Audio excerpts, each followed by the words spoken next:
ইকরা বিসমি রাব্বিকাল্লাযী খলাক, পড়ো আপন প্রভু আল্লাহর নামে যিনি আমাদেরকে সৃষ্টি করেছেন।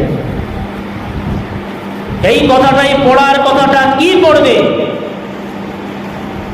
সেই পড়ার বিষয়টা তিনি প্রথম শুরু করলেন। এই পড়া, রিড, পড়ে যাও। এই পড়ার কথাটা, শিক্ষার কথাটা আমার নবীজি প্রথম মানুষের সামনে যখন আইয়ামে জাহেলিয়াতের যুগ, যে অন্ধকার যুগে তখনও পড়াশোনা ছিল।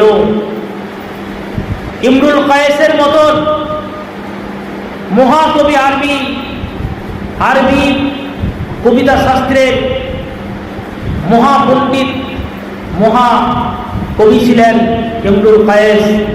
সে আইয়ামে জাহেলিয়াতের জামানায়ও শিক্ষা ছিল, কিন্তু তারপরেও শিক্ষার কথা আমার নবী এসে বললেন কেন? কারণ আমার নবীজি এসে সুশিক্ষার কথা বললেন, যে শিক্ষার মাধ্যমে অধিকার আদায় করা যায়, নারীর অধিকার।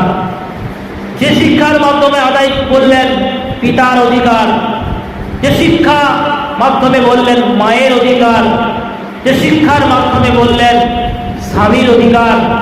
যে স্বামী সম্পর্কে অনেক মানুষ, অনেক মেয়েরা ঠিক জানে না। আমার নবীজি যখন জঙ্গল দিয়ে যাচ্ছিলেন, তখন কিছু পশু পাখিরা আমার নবীকে সিজদা করল। পশু পাখিরা, জঙ্গলের পশু পাখিরা আমার নবীকে সিজদা করছে। সিজদা করা হয়ে গেলে সাহাবায়ে কিরাম রিদওয়ানুল্লাহি আজমাইন হুজুররা বললেন, ইয়া রাসূলুল্লাহ, ইয়া হাবিবাল্লাহ, হুজুর আমরা কি এমন অপরাধ করেছি, আমরা কি এমন গুনাহ করেছি যে আমরা আপনাকে সিজদা করব না?